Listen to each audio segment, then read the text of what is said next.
Paranormal Hotline. So my Paranormal Hotline is on all my articles, in my books, everywhere.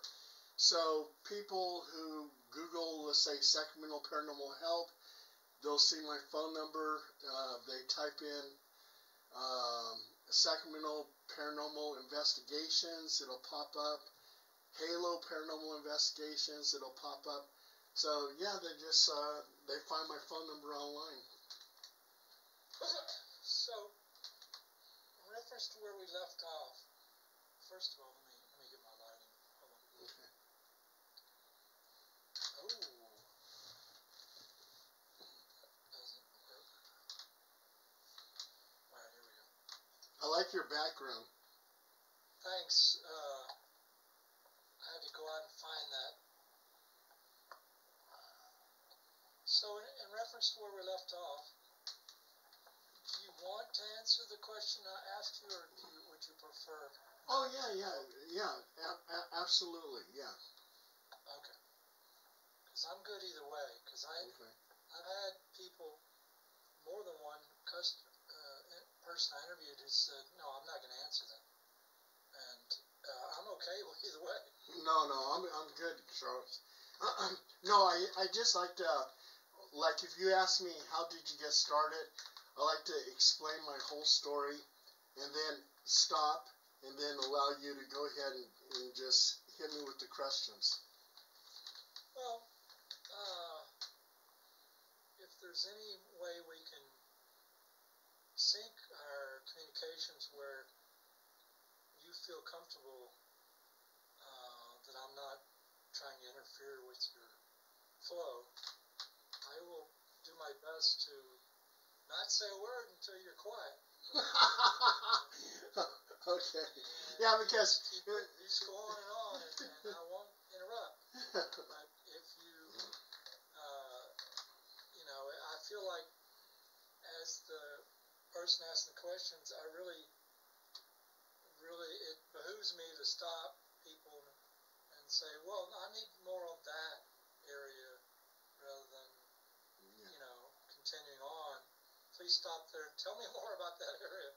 Yeah. It makes it more interesting because there's some areas, obviously, that I think people are more interested in. It's all interesting to me, but you know how customers are. They're not always, everybody's got their little niche of what they like to hear about. Yeah. So I'm going to go ahead and get started. Okay. And I'll let you answer the question that I asked about what they did to you, and then we can I'll pretend there was no, I can even edit out the hang up if you want. It's up to you. Anyway, here we go. Let me record. Okay. Sounds good.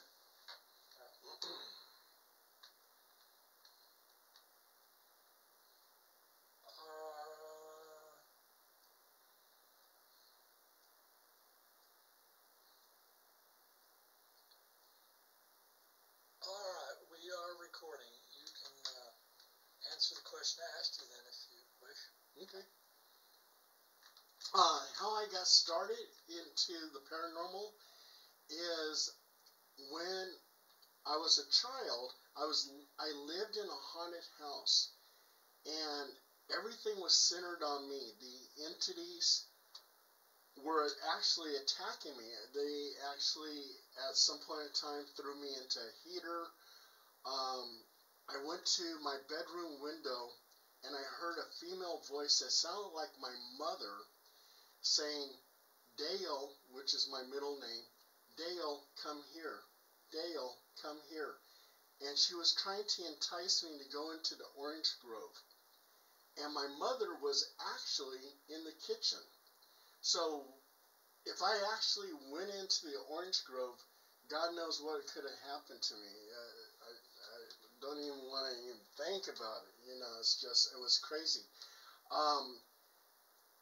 I was seeing these skulls that had wings that would fly into my room. And when I got older, I started wondering if those were childhood nightmares or what I was seeing was something really true. And in that house, one of the weirdest things was I heard like these rolling wheels going down the sidewalk. and my window opened up halfway, and this thing that looked like a black tea kettle with a snout pointed towards me, and this mist came out, and the next day I was very, very, very sick. And the next day after that, I was coughing and hacking, and my mother came in and actually gave me a tablespoon of poison. And she thought it was cough syrup, and she made me vomit this out and everything else. So I was very traumatized. I had PTSD because of that house. And as I got older, I started reading all these books on the paranormal. I wanted to know if those were childhood nightmares or if I really witnessed something paranormal. And that's how I became very interested in the paranormal. Did you ever figure out which poison she gave you? No, I don't know what kind of poison she gave me, but it was back in, what year was that? Probably 1960 or something like that. And there was little, skull and bones on the bottle, so it was definitely poison. Well, why do you figure you didn't die? I was really fortunate because she kept on putting her finger in my mouth and making me vomit and stuff. So it all came out. Ah, okay. Yeah. That makes sense. So, I generally like to have my the people I'm interviewing go through their experiences chronologically, but it's not an absolute requirement. If you want to go through all of your personal events chronologically until we're done with them, or, I mean, honestly, you've done so much in your life as far as investigations go, we could skip past your own stuff and go straight into the investigations, but I'm not tied going either way. I would say talk about the most interesting things you are aware of. Now, they could be something you went through or something that somebody else went through, or we could go through your personal stuff chronologically. Whatever is your preference, you go for it. Okay. I'm going to tell you when I got into the service. I was in the Army from 1973 to 1976 and 1979 to 1986. And from 1973 to 1976, I was an MP military policeman, but I was recruited to work undercover narcotics with the Drug Suppression Team Criminal Investigation Division. And I traveled throughout Germany buying drugs and testifying at Article 32s and court-martials. And that's where my investigative skills came in to become a paranormal investigator. Not knowing that I ever was going to become a paranormal investigator, but that helped me towards that goal that I didn't even know I had. 1979, something very interesting happened to me. When I got into military intelligence, I used to always think, I said, if anybody knows about UFOs, it would be military intelligence. So I became a 97 Bravo intelligence analyst, and I took my schooling at Fort Huachuca, Arizona. I had a top secret SBI, Special Background Investigation clearance. And I worked with the Photo Interpretation Center in Korea. I was in Seoul, Korea, Yongsan Barracks. And at PICK, which is Photo Interpretation Center in Korea, on one particular day, 6 photographs came in. And these 6 photographs were from reconnaissance satellites and reconnaissance aircraft. And they were pictures of UFOs. And the 6 photographs, it was like a cigar shape, it was a boomerang shaped photograph. There was something that looked like a globe, something that looked like ball lightning, something that was triangular, and was something that was a cube. And on the back of these photographs, it said intelligent movement. And they were part of a bigger picture. It was a picture. These pictures represented videos. And somewhere out there was videos, but I didn't see those. And my job was very simple, was simply to give it a number and pass it on to the DIA, which is the Defense Intelligence Agency, and they passed it on to the CIA, and from there it went into a black hole, and I don't know what happened to those photographs. But at that point in time, I knew that military intelligence was actually investigating UFOs or UAPs, whatever you want to call it, because I saw those 6 photographs that came in. So, can I ask you a question? Sure. Okay, so have you ever seen those photos as classified material ever released in public? I have never seen them released in public. They were definitely classified. I've actually wrote about this. I've talked about it, and I never was arrested, because if military intelligence or some counterintelligence agent were to arrest me for something, it would like being an admission that what I'm saying is true. Sure. So, you've tweaked my interest more than I expected. So, you go right ahead. I'll let you, since you seem to know how to get to interesting points in your life very quickly, I'll let you remain in control and go in any direction you like. Well, nowadays, I'm still interested in UFOs and UAPs and everything else. What is very interesting is that in my life, we have a psychic medium named Wishfire. And as a child in Auburn, California, she feels like she was abducted by a UFO. And after the abduction, she was able to see ghosts. And there was a situation where we're driving down the street, and she tells me, she goes, Paul, she goes, pull into this parking lot. I go, why? She goes, just pull into the parking lot. She goes, there's something in the sky over there. Well, I'm looking in the sky and I don't see anything. She doesn't see anything. But she pulls her camera, she takes a picture, and that picture shows 3 UFOs, disc-shaped, glowing. There was all 3 of them were glowing, and it was in that photograph. And that photograph went viral, and 14 times actually published it. And she's had other experiences, and there was another time when I was with her, we were going through Copperopolis, which is a little town, and she goes again, she goes, there's something in the sky. She snaps a photo, and it looks like a doorway, or it looks like a portal in the sky. So it was just totally amazing.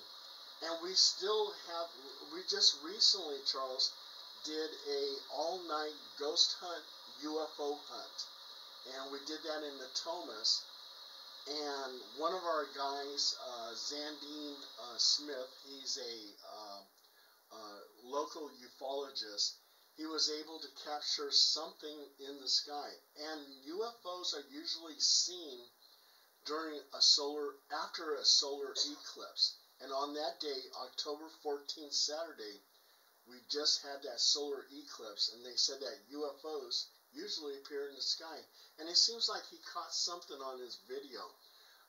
The other people, they were busy doing their little ghost hunt at Bannon Creek. And the reason why Bannon Creek is haunted is because a lot of the homeless used to stay out at the creek. And some actually died at the creek. Some people died away from the creek, but their spirits were drawn back to Bannon Creek because it was a place, a community that they were happy at. So, and they were getting EVPs, electronic voice phenomenon, and stuff like that. So, we still Well, I'm a 14 investigator, so I investigate ghosts, demons, cryptids, and UFOs. So, first of all, what state are you talking about? California. Okay. And second, how much do I have to pay you to get your friend on my show? Yeah. No, she doesn't do any shows. She doesn't do public? No. Yeah. All right. Yeah. Well, it would certainly be nice. It sounds like she's perfect. Oh, yeah. Let me get something real quick here.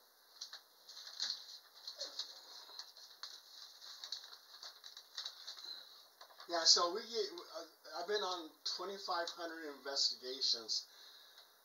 So I've seen a lot, done a lot with those investigations. We did a Bigfoot hunt over in Mount Shasta. Did you see any? Did I see Bigfoot? That time. Did you see it that time? Oh, no. When we went to Mount Shasta, we spent the whole night there, and we did a wood-on-wood type communication because Bigfoot is known for that. Right. And I took a piece of wood, hit the tree 3 times, nothing. Hit the tree 3 more times, and then right behind me in the creek, you could hear 3 rocks hit the creek. And a bear doesn't have the capability of throwing a rock. Right. And there was no other people around me except my 2 investigators who were right next to me, and I would have known if they threw some rocks in the creek.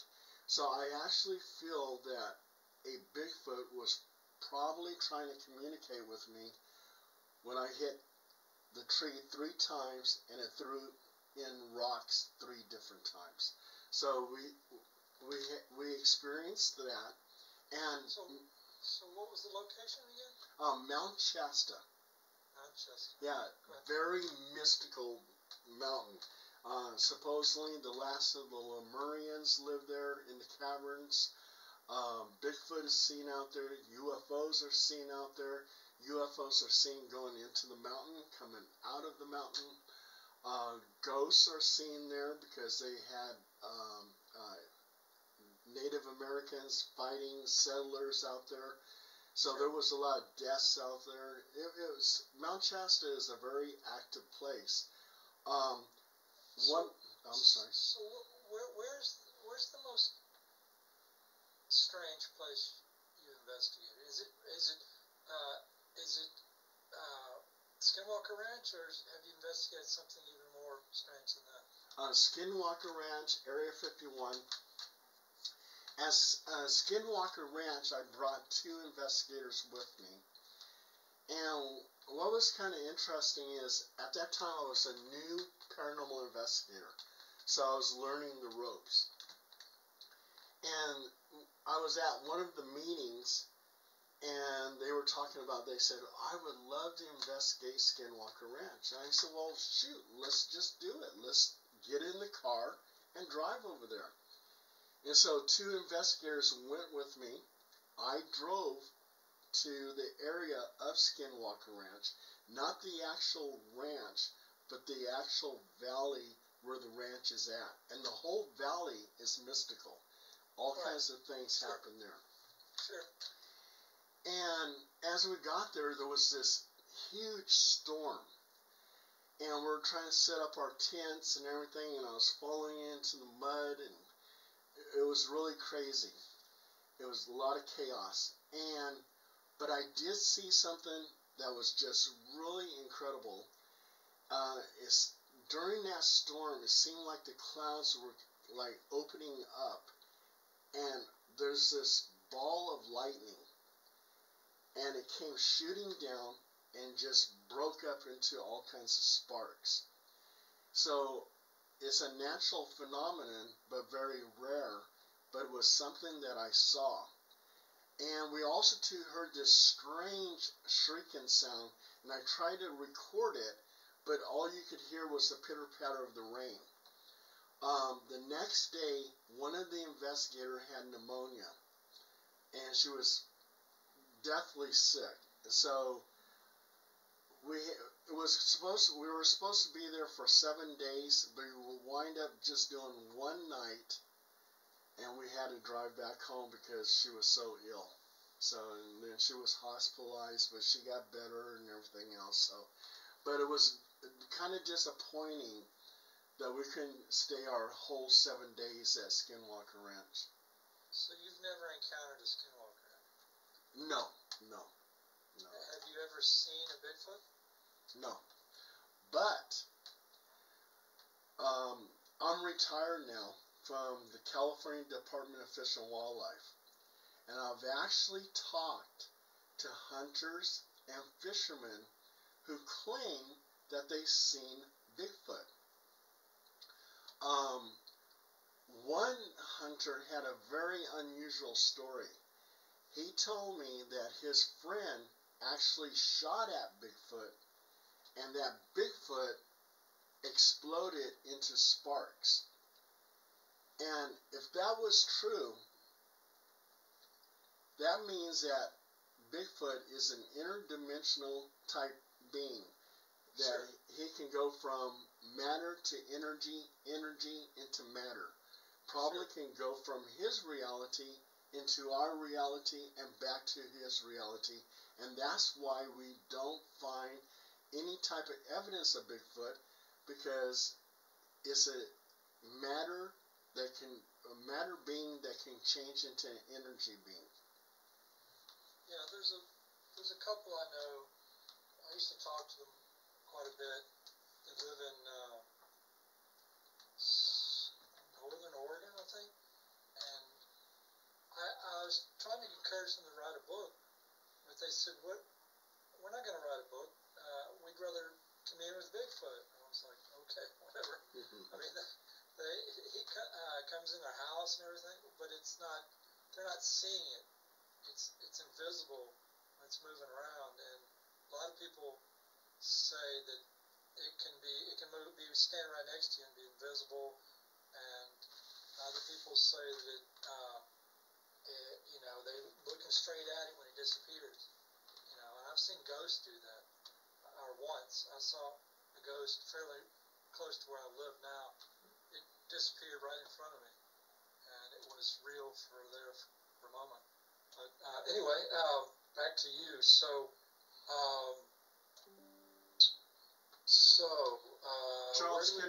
Charles, can I ask you something? So, when you saw the ghost, that was the first time you ever saw a ghost? Oh no, I've seen them many times. Oh, really? Okay. Oh yeah, I'm probably the most paranormally plagued person you'll ever meet. Oh, okay. I used to, how do I put this? When I was living in Houston, I had this apartment long before I met my wife, and I was unemployed. I was laying on my bed, and the lights were all shut off in the apartment, and but even though the blinds were closed, it's broad daylight and there's a lot of sunshine outside, so there was plenty of light inside, but it was subdued lighting, but good enough. And so I would get up out of the bed and walk into the restroom and start urinating, and I would look up at the mirror and I would see something, some energy form changing shape in the mirror, and I knew it was behind me, so I turned around my head. I'm still peeing, right? And so I can't move my lower body. I turn around, I look in the doorway, and it's standing in the doorway. But It's not really standing, it's hovering. And it's not like you would think about a ghost. It was, people think about ghosts, they think of a static object that maybe is see-through or whatever. But this was an energy. I honestly don't know to this day if it was a ghost or a demon. So I just know I wasn't afraid. It was it looked like a cloud that was very apparent, but very see-through, but, like barely there, but very obvious at the same time. And it was like it wasn't as solid as actual cloud, like smoke from a cigarette or something. It wasn't that solid. It was less solid than that, but very, very obvious. And it would, day after day, I would go to the restroom and it would show up in that doorway, day after day after day. And so that's just one of my, if I start talking about my experiences, we'll be here all night, and we don't want to. I've already done plenty of interviews. I don't want to do one here. So I want to hear your stuff. So have you ever encountered an alien yourself directly? No. I never have, but I've actually interviewed various people who've been abducted who have encountered aliens. Well, if any of those people ever want to go public, you've got my number. Oh yes, definitely.